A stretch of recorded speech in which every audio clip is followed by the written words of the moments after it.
नमस्कार, बुलेटिन में आपका स्वागत है। मैं हूं आपके साथ आशा सरमाल। चलिए शुरुआत करते हैं बुलेटिन की। कोरोना के बदलते हुए रूप को देखते हुए एक बार फिर से शासन प्रशासन के नियमों जैसे घर से निकलते ही मास्क और सैनिटाइजर लगाना यहां पर आवश्यक हो गया है। तो पुलिस ने बिना मास्क लगाए हुए लोगों को यहां पर कार्रवाई भी उनके साथ की है, दंडित उन्हें किया है।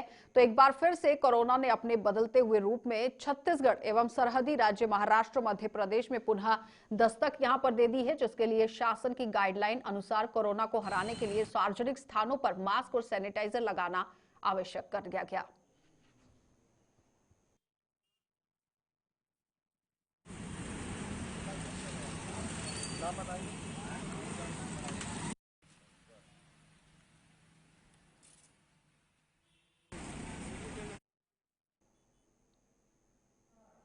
अनजान लोगों से माला बनवाकर हुई महिला ठगी का शिकार। सोने की गुड़िया बदल कर दी गई है और नकली सोना इसमें लगा दिया गया।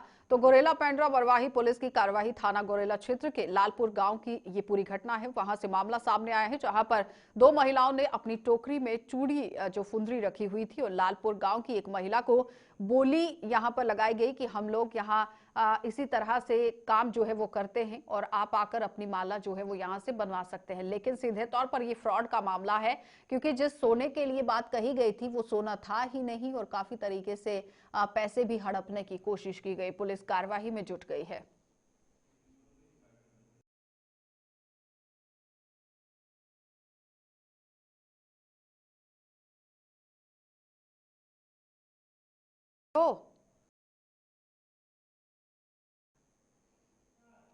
तो बेमेतरा में गाय तस्कर को एक बार फिर से धर दबोचा गया है। आपको बताते चले कि लगातार पशु तस्करी के मामले देखने को मिल रहे हैं, लेकिन जिला बेमेतरा की अगर हम बात करें तो यहां से भी इस बार मामला देखने को मिला। विगत लंबे समय से क्षेत्र में यहां सक्रिय जो तस्कर हैं वो देखे जा रहे थे, जो गाय तस्करी कर रहे थे। गौरतलब है कि इसके पूर्व जो दाड़ी थाना के अंतर्गत 4 आरोपी सहित 50 मवेशी भी पकड़े गए थे और बेमेतरा जिला मुख्यालय से महज कुछ ही दूर ग्राम देवर बीजा के जो समीप मुख्य मार्ग पर गाय से भरी हुई ट्रक को पुलिस ने पकड़ने में सफलता हासिल की।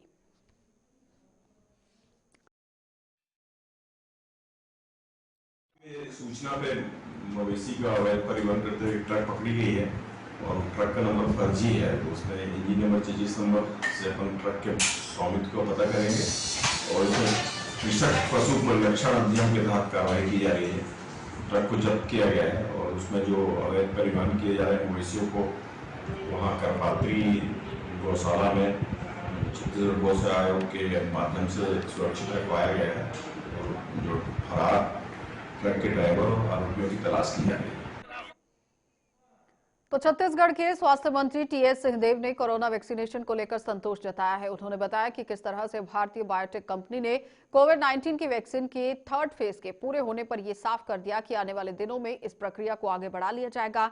स्वास्थ्य मंत्री ने बताया कि भारत बायोटेक कंपनी ने अब तक यहां 2 लाख नहीं है, 2,05,800 लोगों का प्रशिक्षण वो कर चुके हैं और ये साफ कर दिया गया कि 45 केस ऐसे थे जिसमें 80% से भी ज्यादा सफलता मिली और ये लक्ष्य साफ बताते चले हैं कि आने वाले दिनों में वैक्सीनेशन के प्रोग्राम को और भी ज्यादा बढ़ाया जाएगा।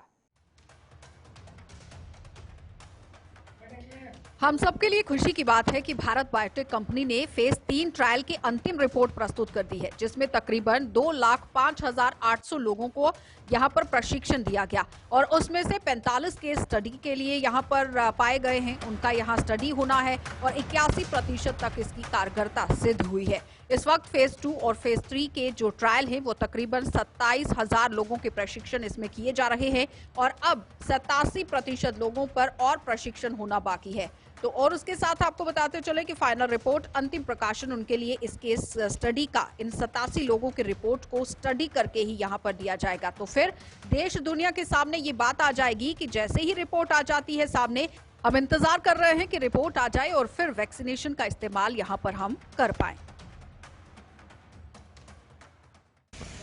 हम सब के लिए ये खुशी की बात है, गर्व की भी, कि भारत बायोटेक ने फेज 3 ट्रायल की अंतरिम रिपोर्ट प्रस्तुत कर दी है, जिसमें करीब 25,800 लोगों पे जो परीक्षण हुआ, उसमें से 45 केस स्टडी में उन्होंने ये पाया है कि करीब 81% तक इसकी कारगरता है। फेज 1, फेज 2 और फेज 3 के ट्रायल में करीब 27,000 लोगों पे परीक्षण हुआ है और अब 87 और लोगों पे बायोटेक का परीक्षण, कोवैक्सीन का परीक्षण होना बाकी है और फाइनल रिपोर्ट, अंतिम प्रकाशन इनके स्टडी का ये 87 लोगों की जानकारी को प्रस्तुत करके और फिर देश दुनिया के सामने बात आ जाएगी। जैसे ही ये रिपोर्टें पूरी आ जाती हैं सामने, हम इंतज़ार कर रहे हैं जल्दी से जल्दी वो दिन आ जाए और कोवैक्सीन का इस्तेमाल छत्तीसगढ़ में भी प्रारंभ हो जाए। कांग्रेस सरकार का स्पष्ट कहना है कि जीवन और स्वास्थ्य से बढ़कर और कोई दूसरी चीज नहीं है, तो विश्वसनीयता को लेकर यहां पर पारदर्शिता डालना और करना बहुत जरूरी है। वैज्ञानिकों के पूरे भरोसे को लेकर काम करने की कोशिश की जा रही है और फेज 3 का जो ट्रायल है वो निश्चित रिजल्ट पॉजिटिव आएगा इसी से। कोरोना महामारी के लिए देश में 2 प्रकार के वैक्सीन उपलब्ध हैं। पहला सीरम इंस्टीट्यूट पुणे द्वारा उत्पादित कोविशील्ड, जिसके तीसरे चरण का ट्रायल का रिजल्ट आ चुका है और पूरी तरह से प्रमाणित है। दूसरा भारत बायोटेक का कोवैक्सीन, जिसका हाल ही में तीसरे फेज का ट्रायल पूरा हुआ है और अंतिम प्रकाशन का इंतजार है। जीवन और स्वास्थ्य से बढ़कर कुछ भी नहीं है। विश्वसनीयता के लिए पारदर्शिता और जवाबदेही आवश्यक है। वैज्ञानिकों के पुरुषार्थ पर हमें पूरा भरोसा है और पूरी उम्मीद है कि तीसरे फेज के ट्रायल का रिपोर्ट जो है पॉजिटिव आएगा और कोवैक्सीन भी कोविशील्ड की तरह ही कारगर साबित होगा। WHO का स्पष्ट निर्देश है कि तृतीय फेज के ट्रायल के परिणाम के बाद ही किसी भी वैक्सीन के आपात उपयोग की अनुमति दी जाए। कुछ लोग इस प्रकार से इवेंट प्लान करके भ्रम फैला रहे हैं, उनसे सावधान रहने की जरूरत है। कभी भाभी जी के पापड़ को कोरोना में कारगर बताते हैं, कोई कोरोना गो मंत्र का जाप करने की बात कहता है, तो कोई कीचड़ का लेप लगाकर कोरोना की बात करते हैं। तो छत्तीसगढ़ की भूपेश सरकार जनता के स्वास्थ्य के प्रति बढ़ चढ़कर काम कर रही है, तो ऐसे में फेज 3 का ट्रायल लाभकारी होगा और आने वाले समय में देखना यह है कि कितने लोगों को ये ट्रायल यहां पर किया जाएगा और किस तरह से सफलतापूर्वक ये ट्रायल संपन्न होगा। Bureau report.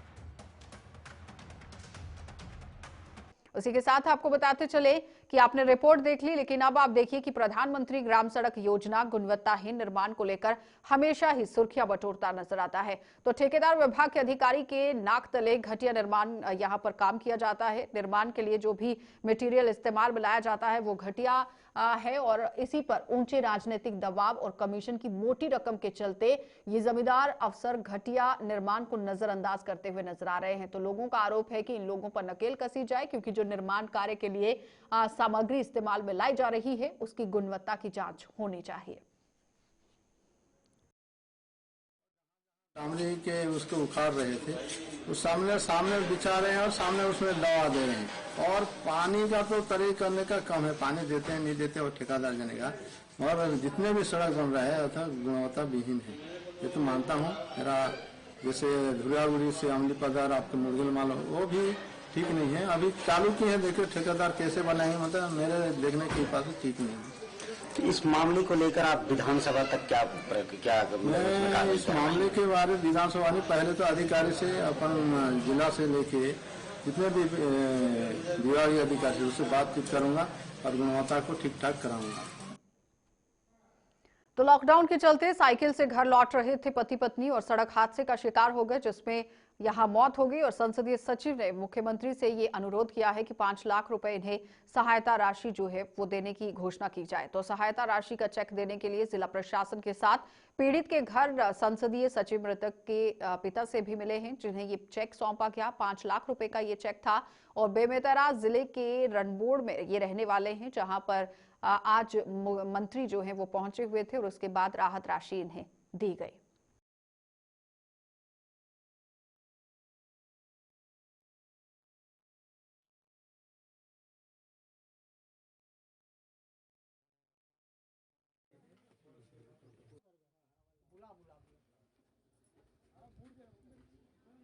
कि आप सबको पता है कि लॉकडाउन के समय जब पूरे देश में लॉकडाउन की स्थिति थी तब ये मृतक साइकिल से छत्तीसगढ़ की ओर रवाना हुए थे अपने घर के लिए। उस बीच दुर्घटना में इनकी मृत्यु हो गई थी, जिस पे माननीय मुख्यमंत्री जी ने संवेदना व्यक्त करते हुए मृतक परिवार को आर्थिक सहायता देने के लिए 5 लाख रुपए की घोषणा की थी। हमने उस समय भी घर आकर हालचाल देखा था और माननीय मुख्यमंत्री जी को अवगत कराया था। तो आज माननीय मुख्यमंत्री जी द्वारा मृतक परिवार के लिए 5 लाख रुपए की राशि की चेक वितरण के लिए हम आज यहाँ आए। और कुछ मदद आपने की है, बच्चों का इलाज भी होगा? जी, वो सारी मदद करेंगे हम, उनकी शिक्षा दीक्षा से लेकर सब। तो दुर्ग के पाटन में ही एक परिवार के 5 लोगों के शव मिलने का रहस्य अब तक यहां पर सुलझ नहीं पाया है। गृह मंत्री ने इस मसले को जांच के आदेश दे दिए हैं। मसले को पूरी तरह से खंगालने की कोशिश की जाए, इस तरह से आदेश दे दिए। गृह मंत्री ने खुफिया एजेंसियों को भी इस पूरे मामले की जांच करने के निर्देश दे दिए हैं। तो पाटन में ये दूसरी बड़ी घटना है। हालांकि दोनों घटनाओं में काफी अंतर है। एक मामला हत्या का है, जबकि दूसरी घटना आत्महत्या की यहाँ पर दिख रही है। मुख्यमंत्री ने घटना पर दुख जताते हुए कहा कि कीखुंड मुड़ा की जो ये घटना है, यहाँ पर बैठाना की घटना, दोनों अलग अलग हैं और दोनों को जोड़कर नहीं देखा जा सकता। तो इसलिए इस पर एजेंसीज को काम करना बहुत जरूरी है कि आखिर किस तरह से ये घटनाएं पेश आ रही हैं। देखिए, दोनों घटनाएं अलग अलग हैं और दोनों को एक साथ नहीं देखा जा सकता। लेकिन ये है कि खुड़मुड़ा में अभी तक के अपराधी पकड़े नहीं गए हैं, ये जरूर चिंता का विषय है। लेकिन ये जो घटना बठेना की घटना है वो दूसरे किस्म का है। हालांकि मृत्यु हुई है और मृत्यु चाहे किसी भी प्रकार की हो वो दुखद ही है।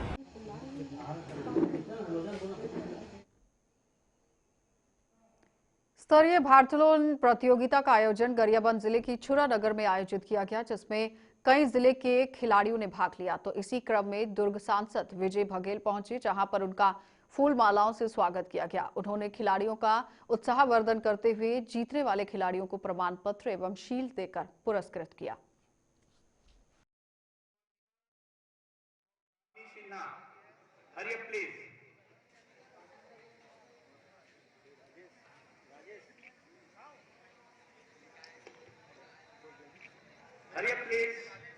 देखिए, सबसे पहले किसी खेल के उत्सव पर प्रगति के लिए खेल में रुचि आवश्यक है। अगर रुचि ना हो और सारी सुविधा हो तो व्यर्थ हो, और सारी सुविधा हो और बच्चों की उपस्थिति ना रहे तो व्यर्थ है, और बच्चे हैं और सुविधा ना हो तो भी व्यर्थ है। इसलिए दोनों का होना आवश्यक है और उसी प्रयास में हम लोग लगे हुए हैं, पूरा छत्तीसगढ़ भारोत्तोलन संघ। और मैं देख रहा हूं कि जब से मुझे जिम्मेदारी मिली,